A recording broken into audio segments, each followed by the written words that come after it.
Look, we've all known that Stephen Miles was a clown. He ended up being Labor Premier for less than a year.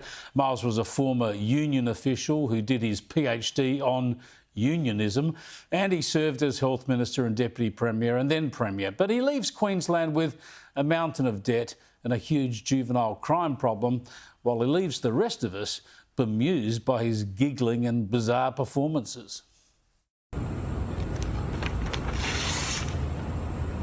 The absence of any reference to youth crime in your speech to the Queensland Media Club would have been noted by more than a few, including the people of those communities. Premier, I'm sure you concede.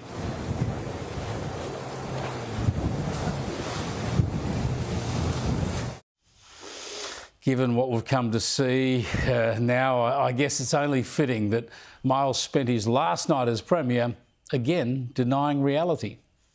Watching the results tonight, it is clear that that hasn't been enough to secure a majority of seats for Labor, and also that the LNP is unlikely to have a majority.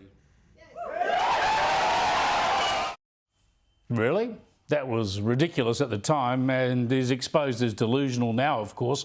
Labor will end up losing about 16 seats and the LNP will have a healthy majority with a few more seats than Labor held.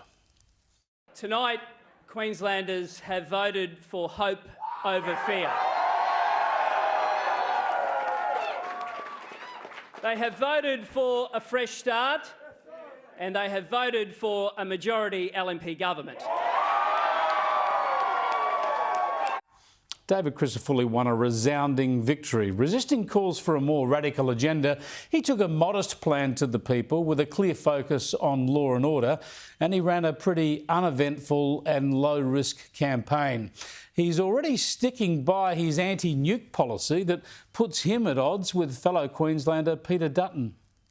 So just a yes or no, you seem pretty definitive, no nuclear power under your government. Well, James, it was no before the election and it's no after. Right.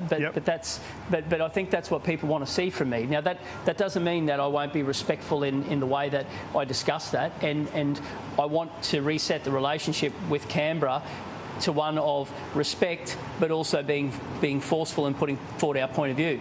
And I will do that whether or not Mr Albanese is there or Mr Dutton is there.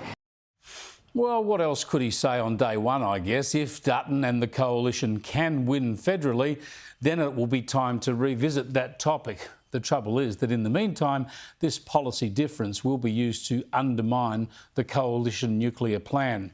But there's good news for Dutton in this result too. It shows Labor on the nose in the crucial state of Queensland, and it demonstrates that when there's a proper contest between the two major parties, then the minor parties can fall by the wayside, with the Greens going backwards and the other minor parties failing to make an impact.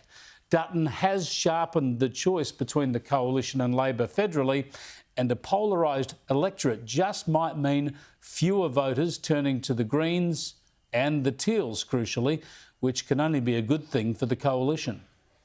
The lessons are that if you treat people with contempt, if you run up huge debt, you mismanage the economy, you create a cost of living crisis, you can expect for the electorate to punish you, and that's exactly what happened in Queensland.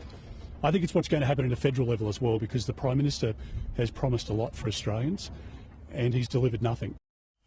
Speaking of Anthony Albanese, he's been busy again on social media with his hip pocket spiel borrowed from the US and Joe Biden. This flat white cost $5.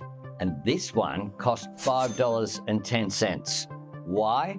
Because this one was paid for with cash and this one was paid for with card. It's not fair. These excessive card surcharges just aren't right. And over the course of a year, it adds up. So we're preparing to ban the surcharges on debit cards. Okay, so all of this stuff that I've gathered here on this table used to be bigger. Yep, you're not imagining it. Companies really are shrinking products to charge you more for less. We're cracking down on it with fines for supermarkets doing the wrong thing. That way, you'll know you're getting good value when you buy. Yep, you're not imagining it. He's the incredible shrinking Prime Minister. And now he's seen firsthand how the Labor vote has shrunk in Queensland. He's also desperately trying to explain why it was okay for him to ring the former Qantas CEO for a handout for freebies when he felt like it.